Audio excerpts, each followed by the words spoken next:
Hello दोस्तों, नमस्कार। मैं अपने YouTube चैनल ज्ञान गैलेक्सी में एक बार फिर से आप सभी का स्वागत करता हूं। आज जो हम एक नई सीरीज के साथ आप लोगों के समक्ष उपलब्ध हूं और आज का जो वीडियो होने वाला है वो काफी महत्वपूर्ण होने वाला है बिहार बोर्ड के 10th क्लास के लिए, क्योंकि आज हम जो भी बिहार बोर्ड ने 2011 से लेकर 2023 तक इतिहास से जितने भी क्वेश्चन पूछे हैं सामाजिक विज्ञान में इतिहास से, वो सारे क्वेश्चन सिर्फ एक वीडियो में देखने वाले हैं। इसके बाद फिर से अगला जो है भूगोल का, अर्थशास्त्र का और राजनीति का वीडियो आएगा और ऐसे ही करके मात्र 4 वीडियो में आपका जो है पूरा सामाजिक विज्ञान का 2011 से 2023 तक जितने भी महत्वपूर्ण क्वेश्चन पूछे गए हैं बिहार बोर्ड द्वारा सारा कंप्लीट होगा। और इसके अलावा आपकी जो है सभी सब्जेक्टिव थ्योरी और ऑब्जेक्टिव जो है डालने का काम जारी है इस चैनल पर। तो इसीलिए हमारे चैनल पर यदि आप पहली बार आए हैं तो लाइक, सब्सक्राइब और शेयर जरूर करें, ताकि जो है आप ज्यादा से ज्यादा इस चैनल से लाभ उठा सकते हैं। चलिए, तो अब हम जो है अपने सीरीज को स्टार्ट करते हैं। देखिए, जो भी क्वेश्चन इसमें होगा सारा पूछा गया है, क्वेश्चन बैंक है 2011 से लेकर 2023 तक। ठीक है, तो हमारी पहली जो चैप्टर है, सबसे पहले बतला दें पहला चैप्टर कौन सा है, तो यूरोप में राष्ट्रवाद है। पहला चैप्टर कौन सा है, यूरोप में राष्ट्रवाद। ध्यान रखना है, इतिहास का पहला चैप्टर क्या है, यूरोप में राष्ट्रवाद। चलिए, हम यहाँ पर जो है यूरोप में राष्ट्रवाद में जितने भी क्वेश्चन पूछे गए हैं उसको हम जो है आगे बढ़ते हैं। देखिए, इसमें जो है पीडीएफ में कुछ जो है क्या हुआ है, तो एडिट करने में प्रॉब्लम के कारण जो है यहाँ से 12 नंबर क्वेश्चन जो है यहाँ से स्टार्ट होती है यूरोप में राष्ट्रवाद। तो यहीं से हम जो है 12 नंबर से ही स्टार्ट करेंगे। ठीक है, तो आप लोग टेंशन ना लें, यहाँ से जो है यूरोप में राष्ट्रवाद के पूछे गए सारे क्वेश्चन आपको जो है मिलेंगे। और ईस्वी कब पूछा गया है ये सारे मेंशन किया गया है, ये भी आप देख सकते हैं। ठीक है, चलिए, तो हमारा जो पहला क्वेश्चन क्या है कि सन 1870 में फ्रांस और पर्सा के बीच युद्ध कहां हुआ था। तो ये कब कहां हुआ था, सेडोन में हुआ था। 1870 में फ्रांस और पर्सा के बीच युद्ध कहां हुआ था, सेडोन में। देखिए, इससे महत्वपूर्ण 2-3 क्वेश्चन बनता है, आपको ध्यान रखना है। सेडोन के युद्ध से पहले जो है सेडेवा का युद्ध हुआ था। किसका युद्ध हुआ था, सेडेवा का युद्ध हुआ था, ये ध्यान रखना है। और इसमें जो है सेडेवा का युद्ध कब हुआ था, तो 1866 ईस्वी में हुआ था। किसके बीच हुआ था ये, तो ऑस्ट्रिया और पर्सा के बीच हुआ था। किसके बीच हुआ था, ऑस्ट्रिया और पर्सा के बीच हुआ था, ये ध्यान रखना है, ऑस्ट्रिया और पर्सा के बीच। के बाद जो है सेडोन का युद्ध हुआ था। किसका युद्ध हुआ था, सेडोन का युद्ध हुआ था। कब हुआ था, 1870 ईस्वी में हुआ था। ये किसके बीच हुआ था, तो ये हुआ था फ्रांस और किसके बीच, फ्रांस और पर्सा के बीच हुआ था। यानी कि पर्सा दोनों युद्ध में मेरे भाई कॉमन है, ध्यान रखना है। और दोनों युद्ध में पर्सा की जीत हुई थी। सेडेवा का युद्ध हो या सेडोन का युद्ध हो, दोनों युद्ध में किसकी जीत हुई थी, पर्सा की जीत हुई थी। और ये 1870 में जो है युद्ध हुआ था, सेडोन युद्ध। इसी के कारण जो है जर्मनी के एकीकरण का रास्ता जो है साफ हुआ था, ये ध्यान रखना है। चलिए, अगला जो क्वेश्चन है, इटली के एकीकरण में निम्न में किसका योगदान था। देखिए, महत्वपूर्ण क्वेश्चन है, बार बार पूछे जाने वाले क्वेश्चन है कि इटली के एकीकरण में निम्न में किसका योगदान जो है महत्वपूर्ण था।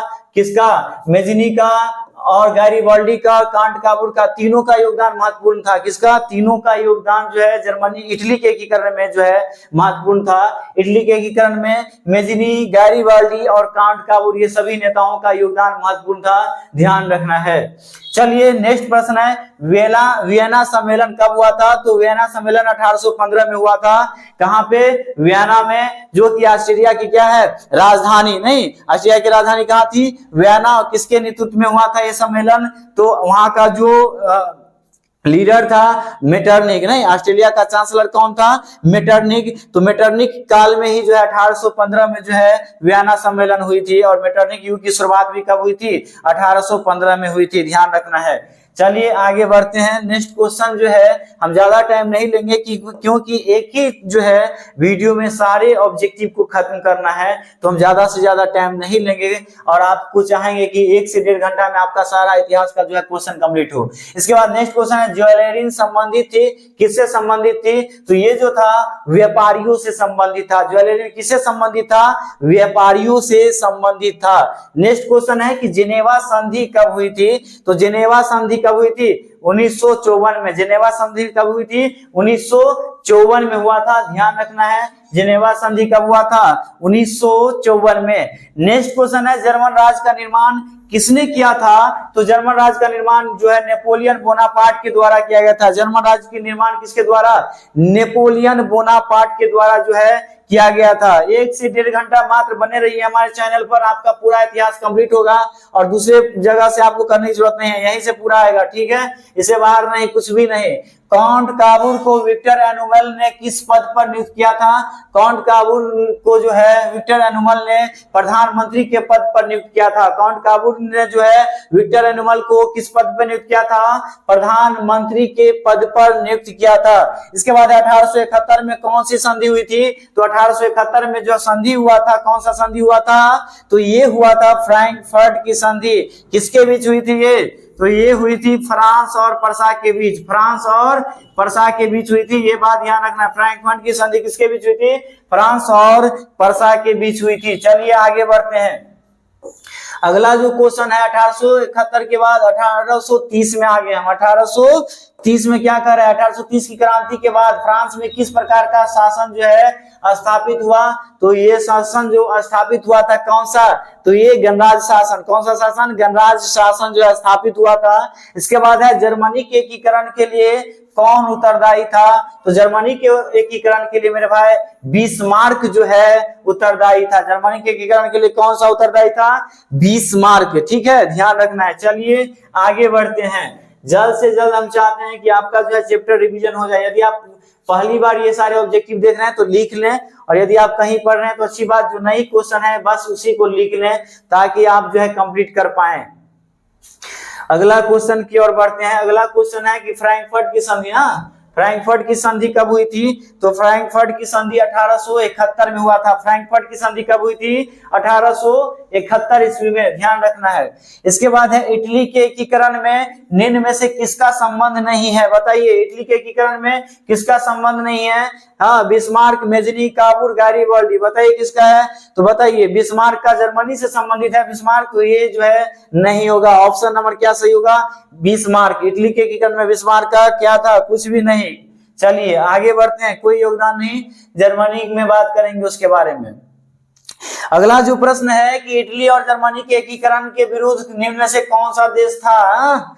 इटली और जर्मनी के विरुद्ध कौन सा देश था? ऑस्ट्रेलिया। नहीं, खतरनाक था वहां का चांसलर कौन? मेटरनिक। वो नहीं चाहता था यूरोप में जो है वहां पर क्या हो, तो वहां पर यूरोप में जो है यूरोपीय देश जो है हमसे आगे निकले। हर जगह जो है वो चाहता था कि ऐसे ही फूट डालकर शासन करने वाला नीति अपना रहा था। चलिए आगे बढ़ते हैं। अगला क्वेश्चन क्या है? अगला क्वेश्चन है कि जर्मनी के एकीकरण का प्रमुख वास्तुकार कौन था? अगला क्वेश्चन क्या है? जर्मनी के एकीकरण का प्रमुख वास्तुकार कौन था? बताइए तो। मेजनी, गारिबल्डी, लेनिन, बिस्मार्क, कौन था? तो जर्मनी का जो है संबंधित कौन है? बिस्मार्क। नहीं, तो वहां का प्रमुख वास्तुकार कौन होगा? बिस्मार्क होगा। जर्मनी के एकीकरण का प्रमुख वास्तुकार कौन होगा? बिस्मार्क होगा। फटाफट याद करिए, ठीक है, रिवीजन करिए। फ्रैंकफर्ट की संधि पर हस्ताक्षर कब हुई थी? फ्रैंकफर्ट की संधि तीसरी बार ये क्वेश्चन आ चुकी है। 1871 ईस्वी में। किसके बीच हुई थी संधि? बताइए, आप लोग कमेंट करिए, हम बता दिए 2 बार। फ्रैंकफर्ट की संधि किसके बीच हुई थी? इसके बाद है रक्त एवं लोह की नीति का अवलंबन किसने किया था? देखिए, रक्त और लोह की नीति का अवलंबन जो है बिस्मार्क के द्वारा। नहीं, प्यार से मानोगे तो ठीक है, नहीं तो तलवार के नोक पर मनवाएंगे। और इटली में जब जो है क्या कहते हैं, जर्मनी में एकीकरण करवाएंगे। नीति अपनाया था किसने? तो बिस्मार्क ने। चलिए नेक्स्ट क्या है? अगला क्वेश्चन है कि यूरोप का मरीज किसे कहा जाता है? यूरोप का मरीज तुर्की को कहा जाता है। यूरोप का मरीज किसको कहा जाता है? तुर्की को। ध्यान रखें, यूरोप का मरीज किसे कहा जाता है? तुर्की को कहा जाता है। इसके बाद नेक्स्ट क्वेश्चन है, यंग यूरोप का संस्थापक कौन था? यंग यूरोप का संस्थापक बताइए, यंग यूरोप का संस्थापक कौन था? मेजनी। यंग यूरोप का संस्थापक मेजनी था। नेक्स्ट है, टीपू सुल्तान शासक थे कहाँ के? मैसूर, शिमला, कश्मीर। कहाँ के शासक हैं? टीपू सुल्तान, मैसूर के। चलिए आगे बढ़ते हैं, नॉन स्टॉप आगे बढ़ना है, धड़ाक धड़ाक, ठीक है। 8 चैप्टर का रिवीजन करना है हमको एक वीडियो में। किस युद्ध के बाद जर्मनी का एकीकरण हुआ था? किस युद्ध के बाद जर्मनी का एकीकरण? पहले ही बता दिए, पहले ही क्वेश्चन में। कौन सा युद्ध था बताइए? पहले बताए थे 1870 में हुआ था। किसका युद्ध? सेडौन का युद्ध। 1870 में सेडौन के युद्ध किसके किसके बीच? तो फ्रांस और पर्सा के बीच हुआ था। और उस युद्ध के बाद ही जो है इसका रास्ता साफ हुआ था। और जो है 1871 में जो है जर्मनी का क्या हो गया था? एकीकरण हुआ था।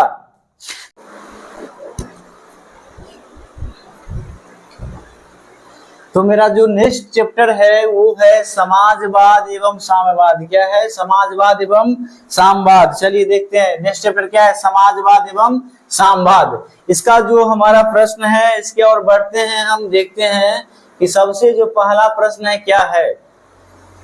तो सबसे जो पहला प्रश्न है, रूस में अल्पमत वाला दल क्या कहलाया? एक मिनट रुक जाइए।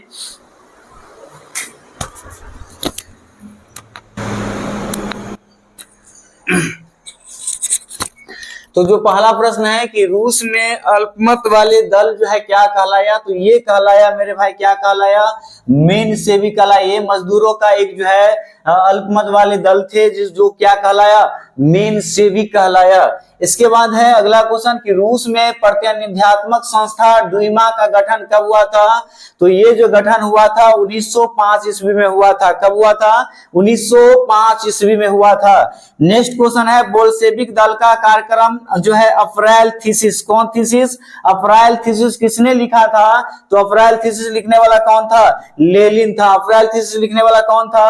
लेनिन था। चलिए आगे बढ़ते हैं। नेक्स्ट जो हमारा अगला प्रश्न है कि समाजवादियों का बाइबल किसे कहते हैं? तो समाजवादियों का बाइबल किसे कहते हैं? दास कैपिटल को कहते हैं। समाजवादियों का बाइबल बताइए किसे कहते हैं? दास कैपिटल को कहते हैं। नेक्स्ट प्रश्न है कि जो वैज्ञानिक समाजवाद का जनक किसे माना जाता है? तो वैज्ञानिक समाजवाद का जनक जो है कार्ल मार्क्स को माना जाता है। याद रखना है, वीवीआई क्वेश्चन है ये समाजवाद का ना। वैज्ञानिक समाजवाद का जो है जनक किसे माना जाता है? कार्ल मार्क्स को जो है माना जाता है। नेक्स्ट है कि किस संधि के तहत रूस प्रथम विश्व युद्ध से बाहर हो गया था ना। रूस जो है प्रथम विश्व युद्ध से जो है ब्रेस्ट लिटोवस्क की संधि, उसकी स्थिति काफी दयनीय हो गई थी और इनके बीच और जर्मनी के बीच जो है संधि हुई थी, जिसमें जो है ये अपने आप को निर्णय लिया था कि वो जो है प्रथम विश्व युद्ध से बाहर होंगे। चलिए अगला प्रश्न है कि रॉबर्ट ओवन कहाँ का निवासी था? तो मेरे भाई रॉबर्ट ओवन जो था ब्रिटेन का निवासी था। रॉबर्ट ओवन कहाँ का निवासी था? ब्रिटेन का निवासी था। नेक्स्ट प्रश्न है कार्ल मार्क्स का जो पुस्तक है उसका क्या नाम है? कार्ल मार्क्स का पुस्तक दास कैपिटल ना, समाजवादियों का बाइबल दास कैपिटल। चलिए आगे बढ़ते हैं। अगला जो प्रश्न है क्या है देखते हैं।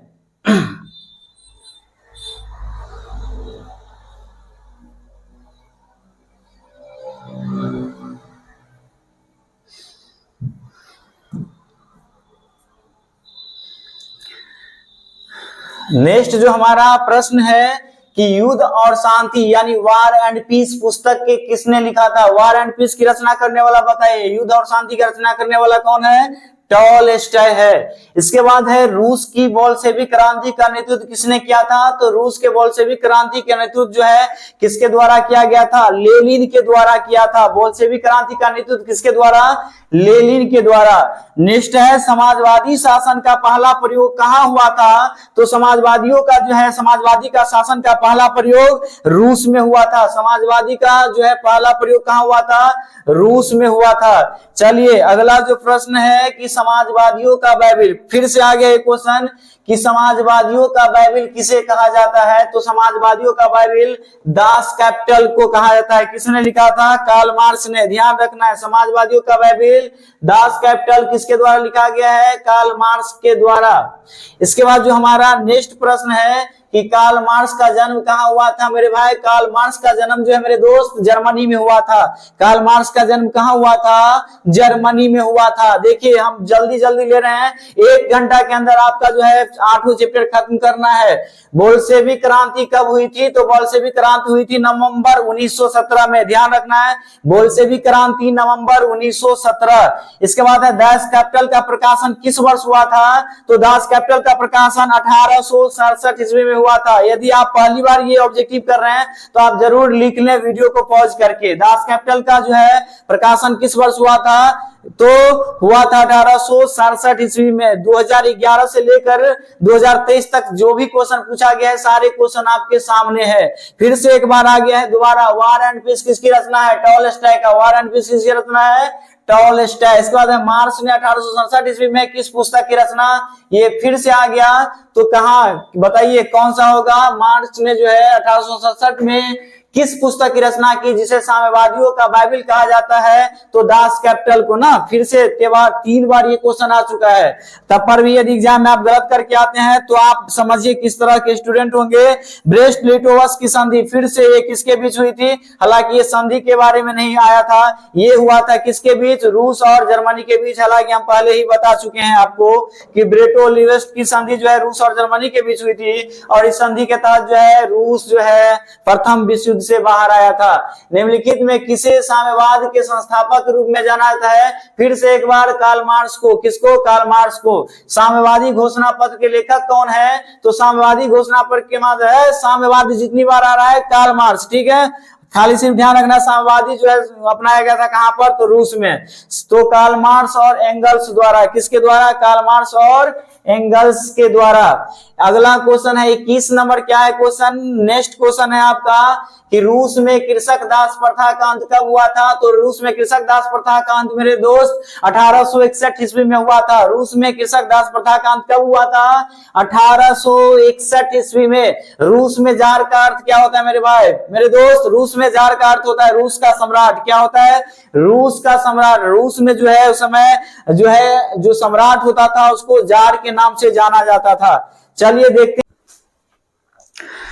नेक्स्ट जो चैप्टर है मेरे भाई, नेक्स्ट चैप्टर क्या है? तो नेक्स्ट चैप्टर आपका है क्या? हिंद चीन में राष्ट्रवादी आंदोलन। नेक्स्ट चैप्टर क्या है? हिंद चीन में राष्ट्रवादी आंदोलन। और देखिए हमारा जो पहला प्रश्न है कि अंकोर वाट के मंदिर का निर्माण जो है किसने करवाया था?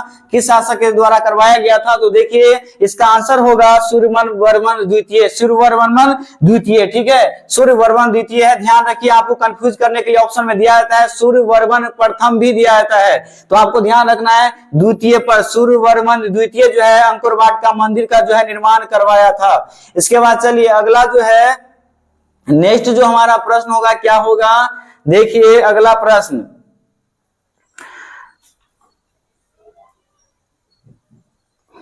नेक्स्ट प्रश्न है दूसरा नंबर। क्या है कि बाओ दाई की सरकार कहां थी? तो ये था दक्षिणी वियतनाम में। बाओ दाई की सरकार कहां था?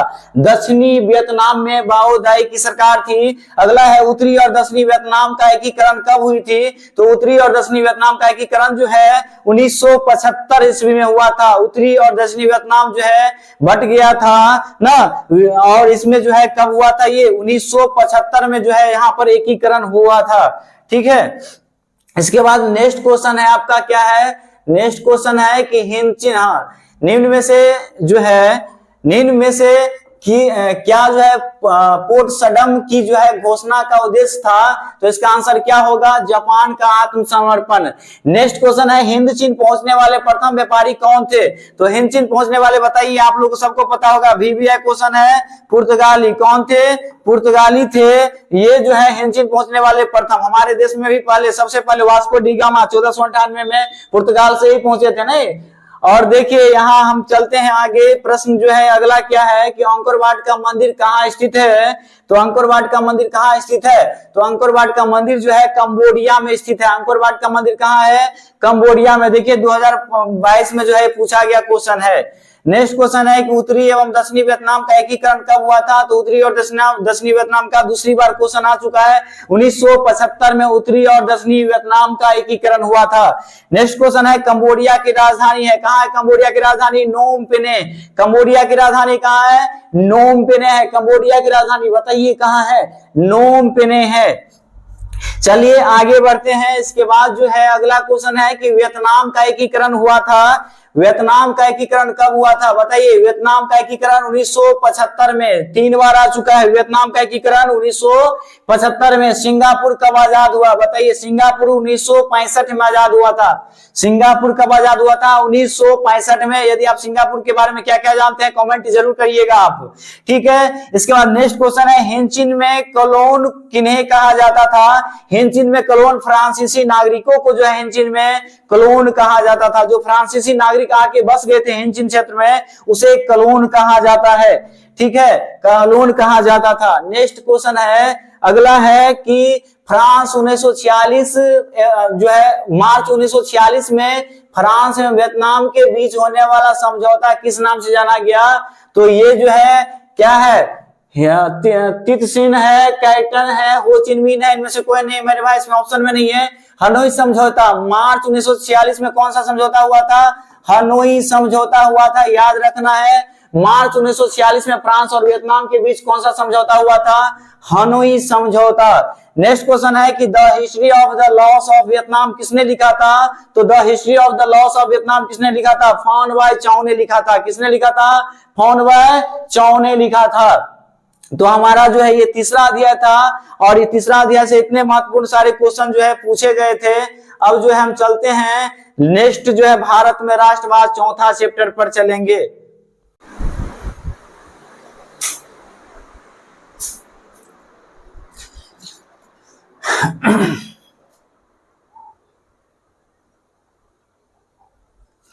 अगला जो मेरा चैप्टर है भारत में राष्ट्रवाद। अगला चैप्टर क्या है? भारत में राष्ट्रवाद। और इनके सारे जो महत्वपूर्ण क्वेश्चन है हम देखेंगे, और जो है इस चैप्टर जो है आगे चलकर आपके लिए काफी विविध होने वाले हैं एग्जाम के दृष्टिकोण से, और जो आपके कॉम्पिटिटिव एग्जाम है इनमें भी काफी महत्वपूर्ण योगदान है भारत के राष्ट्रवाद का। तो इनमें जो है जितने भी प्रश्न है उनको आप अच्छे तरीके से याद कर लेंगे। चलिए, पहला प्रश्न है कि निम्न में से किन्हें सीमांत गांधी के नाम से भी जाना जाता है? तो सीमांत गांधी के नाम से खान अब्दुल गफ्फार खां को जाना जाता है। सीमांत गांधी के नाम से किन्हें जाना जाता है? खान अब्दुल गफ्फार खां को जो है जाना जाता है। इसके बाद है भारत सरकार अधिनियम 1919 को खाली स्थान के नाम से जाने जाता है। तो बताइए, भारत सरकार अधिनियम को जो है 1919 का जो अधिनियम है उसे मॉन्टेग्यू चेम्सफोर्ड योजना के नाम से जाना जाता है। भारत के 1919 अधिनियम को जो है किस नाम से जाना जाता है? तो मॉन्टेग्यू चेम्सफोर्ड योजना के नाम से जाना जाता है। अंतरराष्ट्रीय मजदूर दिवस कब मनाया जाता है? नेक्स्ट प्रश्न है, अंतरराष्ट्रीय मजदूर दिवस कब मनाया जाता है? 1 मई को मनाया जाता है। अंतरराष्ट्रीय मजदूर दिवस कब मनाया जाता है? 1 मई को। और ध्यान रखना है कि ये भी काफी इंपोर्टेंट है कि 8 मार्च को महिला दिवस, अंतरराष्ट्रीय महिला दिवस जो है मनाया जाता है। 8 मार्च को अंतरराष्ट्रीय महिला दिवस। चलिए, अगला प्रश्न जो है आपका क्या है? अगला जो प्रश्न है कि भारतीय राष्ट्रीय कांग्रेस की स्थापना कब हुई थी?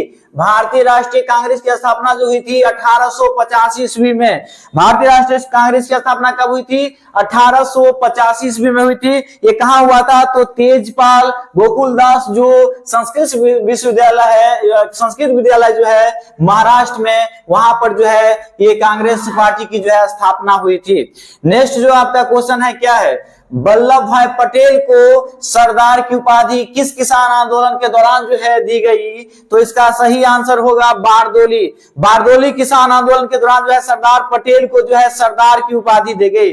वल्लभ भाई पटेल को सरदार की उपाधि कहां कब दी गई? तो बारदोली में दी गई, और जो है आंदोलन के दौरान जो है दी गई।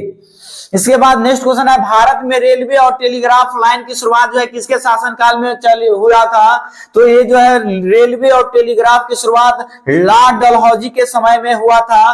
बात करें भारत में रेलवे की शुरुआत कब हुई थी? तो 1853 ईस्वी में हुआ था। भारत में पहली बार रेल कब चली थी? 1853 ईस्वी में, मुंबई से लेकर थाने तक। और देखिए यहाँ बतला दे कि बिहार से आपको पूछा जाए कि बिहार में कब चली थी पहली बार ट्रेन? तो बिहार में पहली बार ट्रेन 1860 ईस्वी में जो है चली थी। आपका जो अगला प्रश्न है देखिए क्या है? अगला प्रश्न जो है आपका काफी महत्वपूर्ण टॉपिक है ये, भारत में राष्ट्रवाद। एक एक क्वेश्चन को पूरी तरह से जो याद कर लीजिए।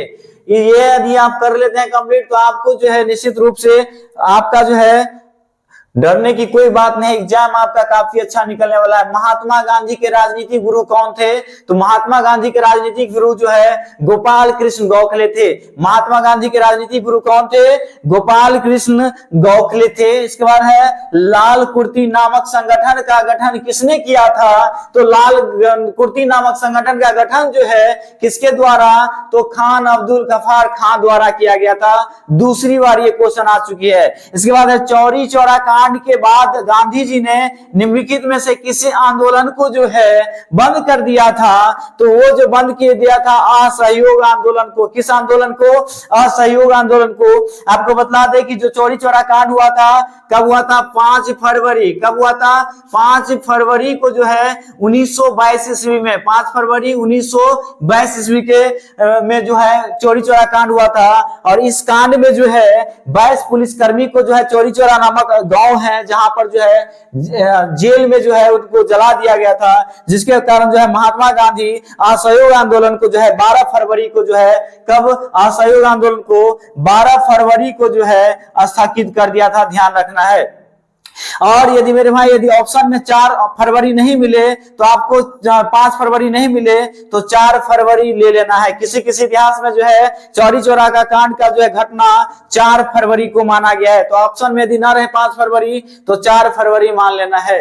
इसके बाद जो आपका अगला क्वेश्चन है, नेक्स्ट क्वेश्चन है आपका कि लखनऊ समझौता किस वर्ष हुआ था? तो लखनऊ समझौता और पूना पैक्ट 1916 ईस्वी में हुई थी। लखनऊ समझौता और पूना पैक्ट जो है कब हुआ था? 1916 ईस्वी में। नेक्स्ट क्वेश्चन है इंडियन स्टैट्यूटरी जो है, इंडियन स्टैट्यूटरी जो है कमीशन के अध्यक्ष कौन थे? तो इनका अध्यक्ष जो थे जॉन साइमन थे। इनका अध्यक्ष कौन थे? John Simon. Indian statutory commission के अध्यक्ष कौन थे? जॉन साइमन थे। इसके बाद है अगला प्रश्न है दिसंबर 1929 में किस नदी के तट पर नेहरू जी द्वारा जो है तिरंगा फहराया गया? तो नेहरू जी द्वारा जो तिरंगा कहां फहराया गया था? रावी नदी के तट पर। नेहरू जी द्वारा जो है तिरंगा किस नदी के तट पर फहराया गया था? रावी नदी के तट पे जो है फहराया गया था। अगला जो आपका प्रश्न है, अगला प्रश्न है कि अगला प्रश्न है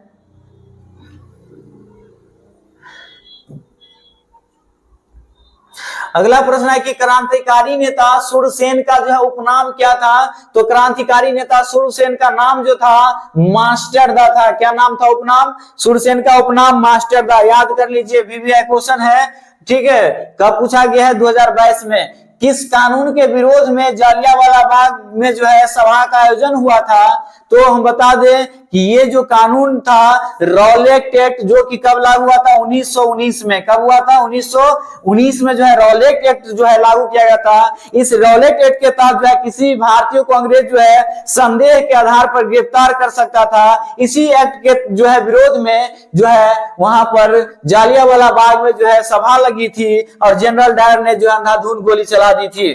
चलिए आगे बढ़ते हैं।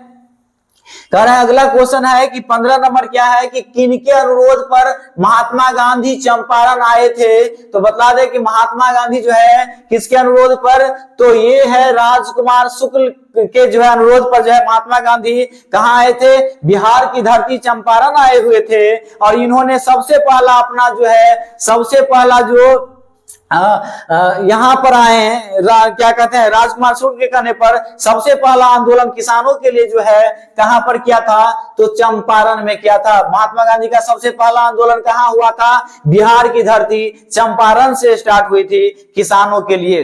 इसके बाद है कि भारत आने वाले जो प्रथम व्यापारी थे वो कौन थे? तो भारत आने वाले प्रथम व्यापारी पुर्तगाली थे। भारत आने वाले प्रथम व्यापारी कौन थे? भारत आने वाले प्रथम व्यापारी जो है पुर्तगाली थे।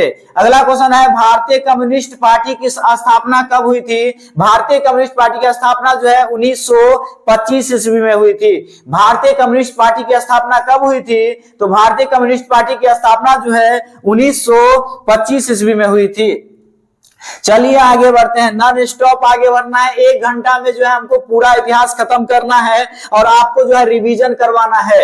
इसके बाद है सविनय अवज्ञा आंदोलन का जो है समय भारत के वायसराय कौन थे? तो सविनय अवज्ञा आंदोलन के समय जो है भारत का जो वायसराय था वो था लॉर्ड इरविन। कौन थे? लॉर्ड इरविन थे। कौन थे? Lord Irwin. सविनय अवज्ञा आंदोलन के समय जो है भारत का वायसराय कौन थे? लॉर्ड इरविन थे। नेक्स्ट क्वेश्चन है चौरा चौरी कांड हुआ था, कब हुआ था? इससे पहले आ चुका है 1922 में। 5 फरवरी या 4 फरवरी ऑप्शन में रहेगा, उस अनुसार जो है 1922 ईस्वी में।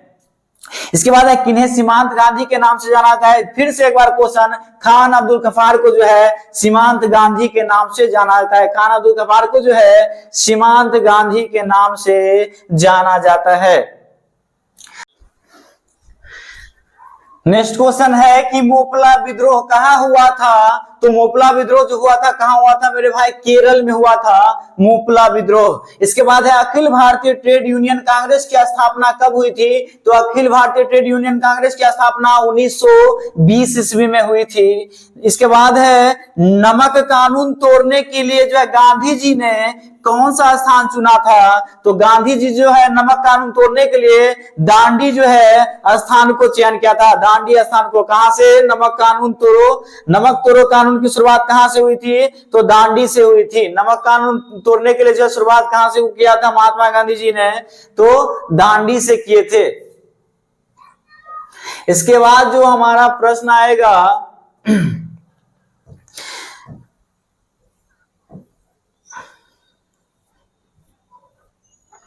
अगला प्रश्न है कि किस घटना के विरोध में महात्मा गांधी ने अपनी केसर हिंद की उपाधि जो है त्याग दी थी। तो बता दें कि केसर हिंद की त्यागी जो है जलियांवाला बाग हत्याकांड के बाद जो है इसके विरोध में जो है महात्मा गांधी ने केसर हिंद की उपाधि जो है त्याग दी थी। इसके बाद सविनय अवज्ञा आंदोलन की शुरुआत किस यात्रा से शुरू हुई थी। तो सविनय अवज्ञा आंदोलन की शुरुआत जो है ये दांडी यात्रा से शुरू हुई थी। सविनय अवज्ञा आंदोलन की शुरुआत किस यात्रा से, दांडी यात्रा से।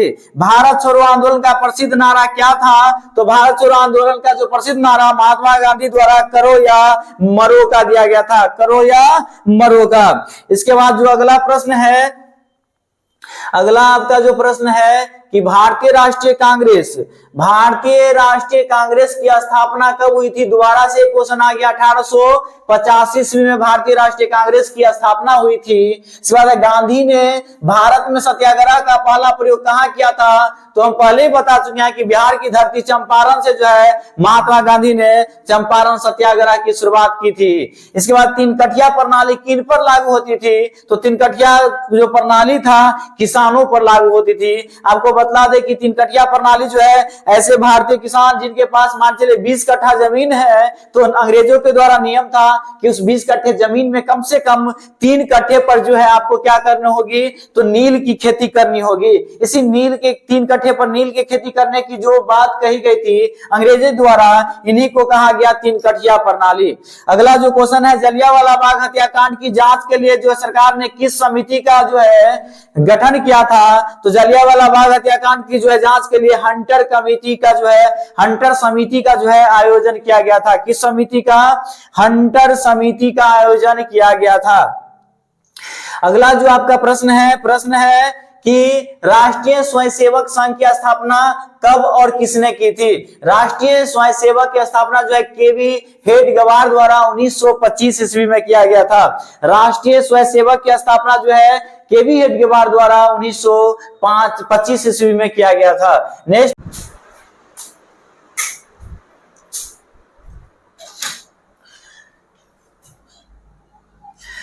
अगला है, भारतीय राष्ट्रीय कांग्रेस के पहला जो अध्यक्ष कौन था। तो भारतीय राष्ट्रीय कांग्रेस का पहले अध्यक्ष व्योमेश चंद्र बनर्जी थे। इसके बाद है नेक्स्ट, सिपाही विद्रोह कब हुआ था। तो सिपाही विद्रोह 1857 में। फिर से एक बार, सिपाही विद्रोह कब हुआ था। तो 1857 में। फूट डालो और राज करो की नीति किसने अपनाई थी। तो फूट डालो और जो है शासन करो की नीति जो है अंग्रेजों द्वारा अपनाया गया था। किसके द्वारा अपनाया गया था, अंग्रेजों के द्वारा। नेक्स्ट जो आपका क्वेश्चन है कि जालियांवाला बाग हत्याकांड कब हुआ था। तो जालियांवाला बाग हत्याकांड की बात करें तो ये हुआ था 13 अप्रैल 1919 को। जालियांवाला बाग हत्याकांड कब हुआ था मेरे दोस्त। तो ये हुआ था 13 अप्रैल 1919 को। इसके बाद है वेदों की ओर लौटो का नारा किसने दिया था। तो वेदों की ओर लौटो का नारा जो है स्वामी दयानंद सरस्वती ने दिया था। वेदों की ओर लौटो का नारा किसने दिया था। तो स्वामी दयानंद सरस्वती ने दिया था। इसके बाद जो आपका अगला प्रश्न है कि ब्रह्मा समाज की स्थापना किसने की थी। ब्रह्मा समाज की स्थापना किसने की थी? तो ब्रह्मा समाज की स्थापना की बात की जाए तो राजा राम मोहन राय के द्वारा जो है ब्रह्मा समाज की स्थापना की गई थी। नेक्स्ट है कि गांधी जी ने साबरमती आश्रम की स्थापना किस वर्ष की थी? तो गांधी जी जो है साबरमती आश्रम की स्थापना जो है 1917 ईस्वी में मेरे भाई क्या था, कितना ईस्वी में? 1917 में। 16-17 ऑप्शन में जो मिले उस अनुसार आपको काम कर लेना है। 1915 में जो महात्मा गांधी दक्षिण अफ्रीका से वापस लौटे थे, वो कहीं कहीं ऑप्शन में आपको 1916 कहीं 1917 मिलेगा, तो ऑप्शन के अनुसार जो है आपका वो काम करना है। इसके बाद है असहयोग आंदोलन का प्रस्ताव कांग्रेस की किस अधिवेशन में पारित हुआ था? तो असहयोग आंदोलन की जो प्रस्ताव है कांग्रेस के जो है अक्टूबर 1920 अहमदाबाद के जो है अधिवेशन में पारित हुआ था। चलिए आगे बढ़ते हैं, तब तक जो है बढ़ते रहेंगे जब तक आज इतिहास खत्म ना हो जाए। पूरे इतिहास को जो है आज खत्म करना है, चाहे जो भी हो जाए। इसके बाद है पूर्ण स्वराज की मांग का प्रस्ताव कांग्रेस के किस वार्षिक अधिवेशन में पारित हुआ था? तो पूर्ण स्वराज का जो है मांग 1929 के लाहौर अधिवेशन में जो है पारित हुआ था। किस अधिवेशन में? लाहौर अधिवेशन में।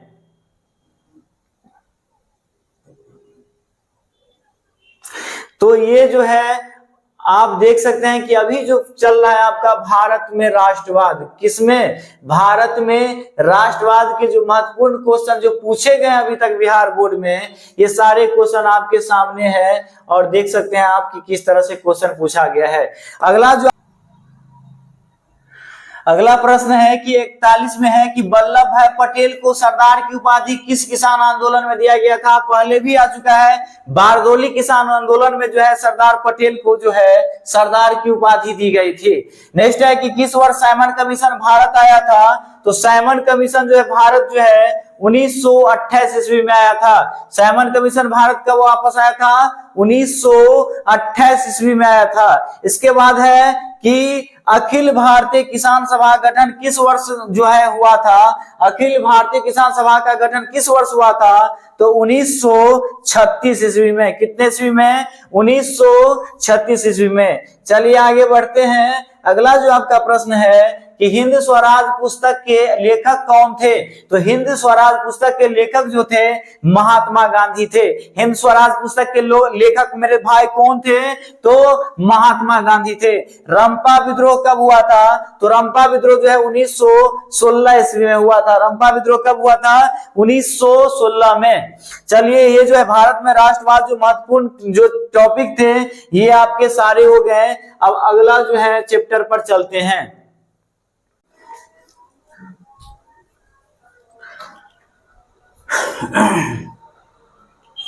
हमारा जो नेक्स्ट चैप्टर है अर्थव्यवस्था और आजीविका, ये जो है ये भी आपके एग्जाम के दृष्टिकोण से महत्वपूर्ण है। तो आइए हम इसके जो सारे ऑब्जेक्टिव देखते हैं। सबसे पहला जो ऑब्जेक्टिव है कि जॉन के ने किस मशीन का आविष्कार किया? तो मेरे भाई जॉन के जो है फ्लाइंग शटल का आविष्कार किया था। जॉन के ने किसका आविष्कार किया था?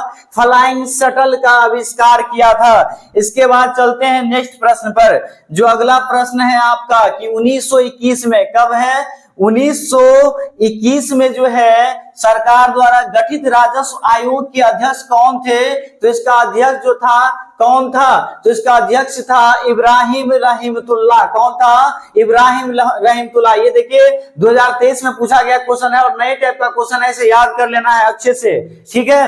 भारत में प्रथम जो है औद्योगिक नीति की घोषणा कब हुई थी?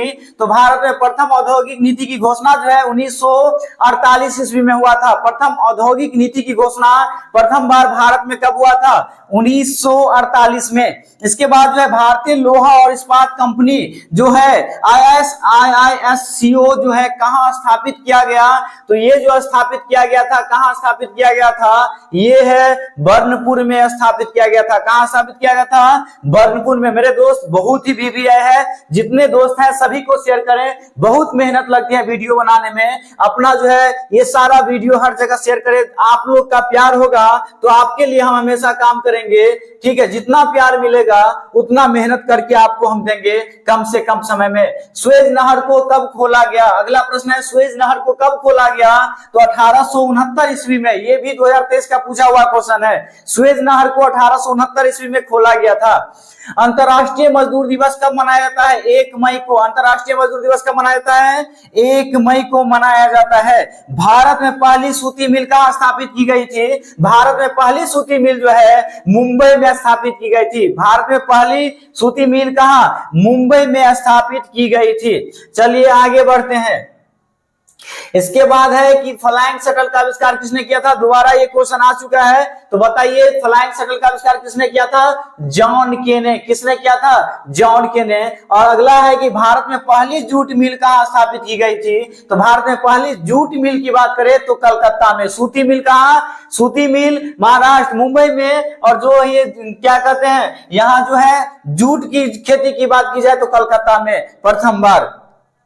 चलिए आगे बढ़ते हैं। अगला जो है आपका अगला प्रश्न है यहाँ, ठीक है। आपके लिए जो है इसके बाद 2 नंबरी और 5 नंबर का क्वेश्चन भी लाएंगे। आपके तैयारी में हमारा पूरा योगदान होगा। आपका जो है तैयारी, हमारी मेहनत आपके जो है भविष्य को जो है बेहतर बना सकती है। इसके बाद है पावर लूम का आविष्कार किसने किया? तो पावर लूम का आविष्कार जो है एडमंड कार्टराइट ने किया था। पावर लूम का आविष्कार किसने किया था? एडमंड कार्टराइट ने किया था। इसके बाद नेक्स्ट है अंतरराष्ट्रीय, ये जो है बोनस भुगतान अधिनियम किस पंचवर्षीय योजना के दौरान बना? तो बोनस जो है भुगतान अधिनियम जो है ये बना था तृतीय पंचवर्षीय योजना के तहत। तृतीय पंचवर्षीय योजना के तहत। यदि इसमें पूछ लिया जाए मेरे भाई तो ध्यान रखना है कि ये जो था पहली बार पंचवर्षीय योजना कब? 1952 में। इसके बाद 5 साल ऐड करते रहना है। इसके बाद देखिए नेक्स्ट जो है आपका नेक्स्ट प्रश्न क्या है कि अंतरराष्ट्रीय श्रमिक संगठन का मुख्यालय कहाँ है? तो अंतरराष्ट्रीय श्रमिक संगठन का मुख्यालय जेनेवा में है। कहाँ है? जेनेवा में है। सेफ्टी लैंप का आविष्कार किसने किया? तो सेफ्टी लैंप का आविष्कार हम्फ्री डेवी ने किया था। सेफ्टी लैंप का आविष्कार किसने किया था? हम्फ्री डेवी ने किया था। इसके बाद है Tata iron and steel company की स्थापना की गई थी। कब की गई थी? तो Tata iron and steel company की स्थापना जो है 1907 ईस्वी में। कितने ईस्वी में? 1907 ईस्वी में। इसके बाद जो आपका अगला प्रश्न है 15 नंबर क्वेश्चन क्या है?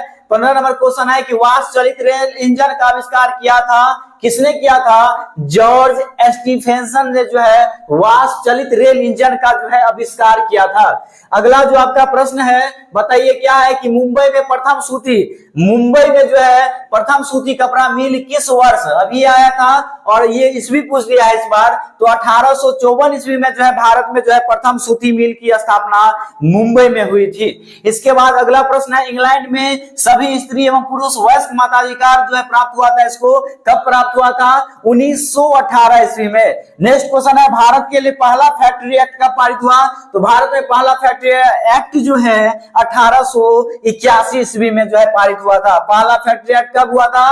1881 कितना ईस्वी में? 1881 ईस्वी में। अगला जो है आपका प्रश्न है और लास्ट प्रश्न है इस चैप्टर का कि स्पिनिंग जेनी का आविष्कार कब हुआ था? महत्वपूर्ण क्वेश्चन है। 1770 ईस्वी में। स्पिनिंग जेनी का आविष्कार कब हुआ था? 1770 ईस्वी में। चलिए हम अपने अगले अध्याय पर चलते हैं। अगला अध्याय हमारा देखते हैं कौन सा है और उसका जो है जितने भी महत्वपूर्ण क्वेश्चन अभी तक जो पूछा गया है सबको हम बारीकी से देखेंगे। अगला जो है शहरीकरण एवं जो है शहरी जीवन। शहरीकरण एवं शहरी जीवन जो है आपका नेक्स्ट चैप्टर है। तो आइए इसका जो पहला प्रश्न है कि बंगाल का विभाजन कब हुआ? तो बंगाल का विभाजन 1905 में हुआ था। बंगाल का विभाजन कब हुआ था? 1905 में। और वापस जो हुआ था वापसी का फिर से तो 1911 ईस्वी में बंगाल विभाजन वापस लिया गया था। चलिए आगे बढ़ते हैं कि गोलघर का निर्माण कब हुआ था? ये अंग्रेजों द्वारा गोदाम रूम में जो है गोदाम के लिए जो है गोलघर का निर्माण किया गया था अनाज रखने के लिए। ये कब हुआ था? 1786 ईस्वी में जो है गोलघर का निर्माण पटना में बिहार में स्थित है। यहाँ पर जो है गोलघर का निर्माण अंग्रेजों द्वारा किया गया था। इसके बाद बिहार का सबसे बड़ा नगर कौन सा है? सिंपल सी बात है बिहार की राजधानी पटना। सबसे बड़ी नगर है कहाँ? पटना। इसके बाद महात्मा बुद्ध को ज्ञान की प्राप्ति कहाँ हुई थी? महात्मा बुद्ध को जो है ज्ञान की प्राप्ति बोध गया में हुआ था। महात्मा बुद्ध को ज्ञान की प्राप्ति कहाँ हुई थी? बोध गया में हुआ था। ठीक है, बोध गया में महात्मा बुद्ध को ज्ञान की प्राप्ति हुई थी। इसके बाद आपका जो अगला प्रश्न है कि सासाराम नगर का विकास जो है कहाँ हुआ था? सासाराम नगर का जो है विकास कहाँ हुआ था? तो इसका विकास हुआ था मध्य युग में। कौन युग में? मध्य युग में। नेक्स्ट क्वेश्चन है कि डॉक्टर राजेंद्र प्रसाद का जन्म स्थान कहाँ है? तो डॉक्टर राजेंद्र प्रसाद का जन्म स्थान बिहार में है। कहाँ? डॉक्टर राजेंद्र प्रसाद का जो है जन्म स्थान कहाँ है? बिहार में। इसके बाद जो है अगला है समानती व्यवस्था को हटाकर किस प्रकार की शहरी व्यवस्था की प्रवृत्ति बढ़ी? तो ये प्रगतिशील प्रवृत्ति। कौन शील प्रवृत्ति? प्रगतिशील प्रवृत्ति। देखिए, कोई भी क्वेश्चन आप एक बार पढ़ने से याद नहीं कर सकते हैं। आपको यदि याद करना है तो बार बार पढ़ें, बार बार लिखें। जितना लिखिएगा उतना याद होगा। एक ही फॉर्मूला है याद करने का, बार बार लिखो और जो है अपने माइंड में आप उसको बैठा सकते हो। सिखों के 10वें गुरु और अंतिम गुरु कौन थे? गुरु गोविंद सिंह थे। इनका जन्म बिहार के किस नगर में? तो ये पटना में। कहां पे? बिहार के किस नगर में? पटना में हुआ था। चलिए आगे बढ़ते हैं। अगला जो प्रश्न है कि पटना का प्राचीन नाम क्या था? पाटलिपुत्रा होगा। पटना का प्राचीन नाम क्या था? पटना का प्राचीन नाम जो था क्या था? पाटलिपुत्र। क्या था? पाटलिपुत्र। शहरों में कौन सा वर्ग जो है बुद्धिजीवी वर्ग के रूप में उभर कर सामने आया? शहरों में कौन सा वर्ग बुद्धिजीवी वर्ग में रूप के में जो है उभर कर सामने आया? तो इसका आंसर होगा उद्योगपति वर्ग। सबसे ज्यादा जानते ही है उद्योगपति वर्ग। इसके बाद है पूंजीपति वर्ग के द्वारा किस वर्ग का शोषण किया गया? जो जिसके पास पैसा होगा किसका शोषण करेगा? सिंपल सी बात है, श्रमिक वर्ग, मजदूरों का शोषण होगा। जिसके पास ज्यादा पैसा होगा वो किसका शोषण करेगा? मजदूरों का शोषण करेगा। अगला क्वेश्चन है आपका कि लंदन में अनिवार्य प्राथमिक सेवा कब लागू हुई? तो 1870 में अनिवार्य जो है प्राथमिक शिक्षा लागू की गई। इसके बाद अगला प्रश्न है गार्डन सिटी की जो है अवधारणा किसने विकसित की थी? तो गार्डन सिटी की अवधारणा जो है एबेनेजर हावर्ड ने। नया क्वेश्चन है, देख लीजिए। आप लोग की नजरों से दूर था, छिपा हुआ था, लेकिन आप लोग के सामने है। जनसंख्या का घनत्व सबसे अधिक कहाँ होता है? भाई सबसे सिंपल सी बात है ना, शहर से महाशहर महानगर का निर्माण होता है। शहरों से नगर, उसके बाद महानगर। तो सबसे ज्यादा जनसंख्या कहाँ होगा? महानगर में। महानगर की जनसंख्या 50 लाख प्लस होता है। ध्यान रखना है, महानगर की जनसंख्या जो होगी 50 लाख प्लस होगा। इस बात से ध्यान में रखना है। इसके बाद निम्न में से किसे जो है अगला प्रश्न है कि निम्न में से किसे सिख गुरु का जन्म पटना में हुआ था? अभी जस्ट पढ़े हैं 10वें गुरु गुरु गोविंद सिंह का जन्म जो है पटना के बिहार में हुआ था। चलिए अगले चैप्टर पर अब हम चलते हैं। 6 चैप्टर अभी तक हम कंप्लीट कर चुके हैं। 2 चैप्टर अभी और बाकी है आपका इतिहास का, उसको भी हम इसी वीडियो में कंप्लीट करेंगे। मेरे भाई मोबाइल से रिकॉर्डिंग हो रहा है जिसके कारण मोबाइल हीट हो जाता है और वीडियो रुक जाती है। बहुत ही कठिनाइयों की सामना करनी पड़ती है, हम आपको बता दें। तब पर भी ना जाने आपके लिए जो हम कितना मेहनत कर रहे हैं। बार बार जो है मोबाइल हीट होता है और जो है वो बंद हो जाता है वीडियो। चलिए अगला क्वेश्चन क्या है? व्यापार और भूमंडलीकरण, 7वां अध्याय है आपका इतिहास का। चलिए पहला प्रश्न है, अमेरिका में न्यू डील किसने लागू की? अमेरिका में जो है new deal Franklin D Roosevelt ने किया था। फ्रैंक डी रूजवेल्ट ने जो है सबसे पहले न्यू डील की जो है लागू की थे। इसके बाद 1929 की आर्थिक मंदी का सबसे बुरा असर किस देश पर पड़ा था? तो सबसे ज्यादा जो है अमेरिका पर, क्योंकि हम जानते हैं औद्योगिकपतियों का देश अमेरिका है और वहां आर्थिक मंदी होगी तो किस पर ज्यादा प्रभाव पड़ेगा? तो वो पड़ेगा अमेरिका पे। युद्धोत्तर पुनर्निर्माण के लिए पैसे का इंतजाम करने हेतु किस संस्था का गठन जो है हुआ था? युद्धोत्तर यानी युद्ध के बाद जो है युद्ध के अंतिम क्षणों में पुनर्निर्माण के लिए पैसे का इंतजाम करने हेतु किस संस्था का जो है निर्माण हुआ था? तो विश्व बैंक का। ठीक है, विश्व के लिए एक बैंक बना था कि कोई भी देश यदि आर्थिक संकट से गुजरता है तो उसे विश्व बैंक से सहायता प्रदान की जाएगी। ये सभी देशों के लिए जो है बना हुआ था विश्व बैंक। इसके बाद है यूरोपीय आर्थिक संघ की मुद्रा क्या है? तो यूरोपीय आर्थिक संघ की मुद्रा यूरो है। क्या है? यूरो है। अगला प्रश्न है कि सिकंदर कहाँ का निवासी था? सिकंदर मेरे भाई यूनान का। कहाँ का? यूनान के निवासी थे। सिकंदर कहाँ के निवासी थे? यूनान के निवासी थे। अगला प्रश्न है वैश्वीकरण का नकारात्मक प्रभाव जो है निम्न में से किस देश पर पड़ा? तो वैश्वीकरण का सबसे नकारात्मक जो है प्रभाव किस क्षेत्र में देखा गया? तो सबसे ज्यादा कृषि एवं ग्रामीण क्षेत्रों में। आप जानते नहीं है यदि जो वैश्वीकरण क्या होता है तो इसके लिए आपको जो है किताब पढ़ने की जरूरत है, क्योंकि ऑब्जेक्टिव टाइम में यदि हम थ्योरी बताने लगे तो टाइम बहुत ज्यादा होगा और वीडियो काफी लंबी हो जाएगी। ठीक है, अगला प्रश्न है कि भारत सदस्य नहीं है, किसका सदस्य नहीं है? तो ओपेक का सदस्य नहीं है। G20 का सदस्य है लेकिन ओपेक का सदस्य नहीं है, ध्यान रखना है। इसके बाद है विश्व व्यापार संगठन जो है विश्व व्यापार संगठन की स्थापना किस वर्ष हुई थी? तो 1995 में। विश्व व्यापार संगठन की स्थापना कब हुई थी? 1995 में। अगला है विश्वव्यापी आर्थिक मंदी यानी संकट किस वर्ष आरंभ हुई थी? तो ये जो हुई थी 1929 ईस्वी में। कितने ईस्वी में? 1929 ईस्वी में जो है विश्व आर्थिक मंदी से गुजर रहा था, संकट से गुजर रहा था। अगला आपका प्रश्न है कि एशिया और यूरोप के बीच कौन सी प्राचीन स्थल जो है व्यापारिक मार्ग था? तो ये होगा रेशम मार्ग, जो है एशिया को यूरोप से जोड़ता था। कौन मार्ग? रेशम मार्ग। द्वितीय महायुद्ध के बाद यूरोप में कौन सी संस्था का उदय आर्थिक दुष्प्रभावों से को समाप्त करने के लिए हुआ था? तो इसका आंसर क्या होगा? यूरोपीय संघ। द्वितीय महायुद्ध कब हुआ था? बताइए, आप लोग कमेंट करके बताइए। 1939 से लेकर कितना तक? 1939 से लेकर 1945 तक जो है द्वितीय महायुद्ध यानी विश्व युद्ध हुआ था, और पहला जो हुआ था 1914 से लेकर जो है 1918 तक जो है हुआ था। कितना तक? 1918 तक। तो अगला प्रश्न है कि विश्व व्यापार संगठन का मुख्यालय कहाँ है? तो विश्व व्यापार संगठन का मुख्यालय की बात करें तो जेनेवा में है। विश्व व्यापार संगठन का मुख्यालय कहाँ है? जेनेवा में है। विश्व व्यापार संगठन का मुख्यालय कहाँ है? जेनेवा में है। चलिए आगे बढ़ते हैं, नॉन स्टॉप चलते हैं, आगे बढ़ते हैं। आप लोग को एक वीडियो में पूरा इतिहास कंप्लीट कराते हैं। आर्थिक संकट के कारण यूरोप में कौन सी नई शासन प्रणाली का उदय हुआ? तो इसका क्या होगा आंसर? तो ये हुआ था फांसीवादी नजीवादी शासन प्रणाली। फांसीवादी और नजीवादी शासन प्रणाली जो है ये जो है हुआ था, यूरोप में नई शासन प्रणाली स्थापना हुआ था। चलिए आगे बढ़ते हैं हम अगले चैप्टर की ओर। इसके बाद आपका अगला चैप्टर जो है ये सारे 2 नंबरी 5 नंबरी आपको फिर से नया वीडियो में मिलेगा। फिलहाल आज हमारा एक ही उद्देश्य है कि सारे ऑब्जेक्टिव को इस वीडियो में कंप्लीट करना है। तो आइए फिर से लास्ट चैप्टर जो है हम देखते हैं इसमें। तो लास्ट चैप्टर हमारा काम है आज इसको कंप्लीट करना है। इसके बाद है प्रेस, संस्कृति और राष्ट्रवाद ना, ये चैप्टर है लास्ट। वर्नाक्युलर प्रेस एक्ट को किसने रद्द किया? वर्नाक्युलर प्रेस एक्ट को लॉर्ड रिपन ने। किसने? लॉर्ड रिपन ने जो है इसको जो है निरस्त कर दिया।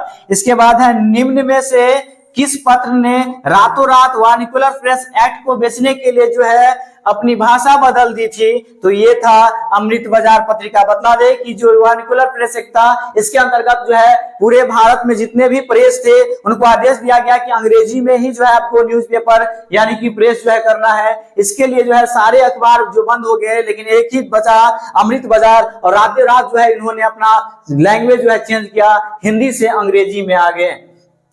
अंग्रेजों का दबाव था क्योंकि वो नहीं चाहते थे कि भारतीय लोग जो है हिंदी पत्रिका पढ़कर जो है हमारे बारे में कुछ भी अफवाह फैलाएं और समझे। न्यू इंडिया समाचार पत्र को किसने शुरू किया था? तो इसको शुरू किया था एनी बेसेंट ने। किसने? एनी बेसेंट ने। विश्व में सर्वप्रथम मुद्रण की शुरुआत कहाँ हुई थी? तो विश्व में सर्वप्रथम मुद्रण की शुरुआत चीन में। मुद्रा की छपाई, प्लास्टिक की खोज, मशीन, ये सब कहाँ? सबसे पहले चीन में, ध्यान रखना है। अगला है कि किस समाचार पत्रों ने रातों रात वर्नाक्युलर प्रेस, फिर से एक बार आ गया तो ये कौन होगा? तो अमृत बाजार पत्रिका। अमृत बाजार पत्रिका। चलिए आगे बढ़ते हैं, रुकना तो है ही नहीं। आपको 1 घंटा के अंदर कंप्लीट करिए, सो जाइए लेकिन याद करिए। इसको जो है मोबाइल चलाकर छोड़ दीजिए और याद करते रहिए आराम से, ठीक है? नहीं देखना है, नहीं दिखना, आवाज सुनते रहिए आराम से। मराठा समाचार पत्र किस भाषा से संबंधित है? तो ये है अंग्रेजी। मराठा समाचार पत्र जो है किस भाषा से संबंधित है? तो अंग्रेजी से संबंधित है। अमृत बाजार पत्रिका के संपादक कौन थे? तो इनके संपादक थे मोतीलाल घोष। कौन थे? मोतीलाल घोष। अगला है 95 थीसिस किसने लिखी है? तो 95 थीसिस जो है मार्टिन लूथर ने। 95 जो है ये थीसिस है जो किसने लिखी थी? तो ये लिखी थी मार्टिन लूथर ने। चलिए आगे बढ़ते हैं। मिरातुल अखबार। कौन है? मिरातुल अखबार के संस्थापक कौन थे? तो इसके संस्थापक थे राजा राम मोहन राय। मिरातुल अखबार के संस्थापक कौन थे? राजा राम मोहन राय। इसके बाद है किसने कहा मुद्रण ईश्वर की दी हुई महानतम देन और सबसे बड़ी तोहफा है। मुद्रा जो है ईश्वर की दी हुई सबसे महानतम देन है और ये ईश्वर द्वारा दी गई सबसे बड़ी तोहफा है। ये बात किसने कही थी? तो ये बात कही थी मार्टिन लूथर ने। क्योंकि हम जानते हैं मुद्रा से पहले जो वस्तु विनिमय प्रणाली थी उसमें काफी कठिनाइयां होती थी लोगों को जो है वस्तु खरीदने और बेचने में। अगला है कि मुद्रण का आविष्कार कहां हुआ? पहले बता दें मुद्रण का आविष्कार कहां होगा? चीन में। मुद्रा का आविष्कार कहां हुआ? चीन में हुआ था। मुद्रा का आविष्कार कहां हुआ था? चीन में हुआ था। नेक्स्ट क्वेश्चन है आपका कि मार्टिन लूथर कौन थे? तो मार्टिन लूथर जो है मेरे भाई कौन थे? मार्टिन लूथर थे धर्म सुधारक। कौन सुधारक? धर्म सुधारक। रूसो कहां का दार्शनिक था? रूसो जो था फ्रांस का दार्शनिक था। रूसो कहां का दार्शनिक था? फ्रांस का दार्शनिक था। आइए कुछ ही क्वेश्चन बचा हुआ है उसको भी हम कंप्लीट कर लेते हैं। चलिए इसके बाद है नेक्स्ट क्वेश्चन जो हमारा है कि गुटेनबर्ग का जन्म हुआ था। कहां हुआ था गुटेनबर्ग का जन्म? बताइए गुटेनबर्ग का जन्म जो है कहां हुआ था? गुटेनबर्ग का जन्म जो है कहां हुआ था मेरे भाई? गुटेनबर्ग का जो जन्म हुआ था वो जर्मनी में हुआ था। कहां हुआ था? जर्मनी में। हिंदुस्तान रिव्यू का प्रकाशन किसने आरंभ किया था? हिंदुस्तान रिव्यू का प्रकाशन जो है सच्चिदानंद सिन्हा ने किया था। हिंदुस्तान रिव्यू का प्रकाशन किसने किया था? सच्चिदानंद सिन्हा ने जो है किया था। इसके बाद है कि कागज का आविष्कार। फिर से यही क्वेश्चन बोल दिया है कागज का आविष्कार कहां हुआ है? बोलिए कागज का आविष्कार किस देश में हुआ है? तो ये होगा चीन में। कहां पे कागज का आविष्कार कहां हुआ था? चीन में। इसके बाद है कि महात्मा गांधी ने किस पत्र का संपादन किया था? तो महात्मा गांधी ने यंग इंडिया जो है पत्र का संपादन किया था। यंग इंडिया जो है संपादन किया था पत्र का। अगला जो प्रश्न है आपका गुटेनबर्ग, हाँ ये फिर से शायद आ गया है। गुटेनबर्ग ने सर्वप्रथम किस पुस्तक की छपाई की थी? तो ये की थी बाइबिल की। किसकी की थी? बाइबिल की। किसका जो है किया था? बाइबिल का किया था। नेक्स्ट है पंचनामे स्थापनाएं किसने लिखी थी? तो पंचनामे स्थापनाएं जो है मार्टिन लूथर ने। तो दोस्तों आज जो है हमारा इतिहास का लेक्चर यानी कि ऑब्जेक्टिव टाइप का लेक्चर आज यहीं समाप्त होता है। इसके बाद हम लेकर आएंगे फिर से एक ही वीडियो में 2011 से लेकर 2023 तक जितने भी महत्वपूर्ण क्वेश्चन नहीं बल्कि जितने भी क्वेश्चन बिहार बोर्ड द्वारा पूछा गया है सारा क्वेश्चन आपको सिर्फ एक वीडियो के माध्यम से मिलेंगे। ऐसे ही आपके सारे टॉपिक मिलेंगे। हमारे पढ़ाने का जो तरीका है जिस तरीके से आपको पढ़ाया जाना चाहिए उस तरीके से पढ़ाएंगे। देखिए ऑब्जेक्टिव में हम यदि चलेंगे विशेष पर तो इतना क्वेश्चन करने में हमको 10 घंटा भी लग सकता है। तो ऐसा नहीं होगा। जब हम थ्योरी करेंगे तो हर एक शब्दों को तोड़कर बतलाएंगे और हर एक बात को बतलाएंगे। मैथ आप पढ़ के देखिएगा, अभी वीडियो नहीं है, इसके बाद मैथ का वीडियो आने वाला है और देखिएगा कोई भी ऐसा टॉपिक नहीं होगा जो आपको समझ में ना आए और आपको जो है कठिनाई हो। निश्चित रूप से यूनिक होगा, अलग टाइप से होगा। हम जानते हैं कि आपका कमजोरी क्या है और जो कमजोर छात्र हैं उनकी क्या कमजोरी है। तो आप पर ही जो है सबसे ज्यादा फोकस है कि आप जो है बेहतरीन जो है तरह से जो है यहाँ पर कंसेप्ट क्लियर करें। आपके लिए हमेशा ज्ञान गैलेक्सी काम करेगा। हम चाहते हैं कि हमारे जो भी छात्र छात्रा हैं इन वीडियो को शेयर करें, लाइक करें, सब्सक्राइब करें। हमारी मेहनत और आपका जो है एक लाइक हमारे मेहनत को जो है और ऊंचाइयों तक बढ़ा सके। Thank you very much. मिलते हैं नेक्स्ट वीडियो में। Thank you.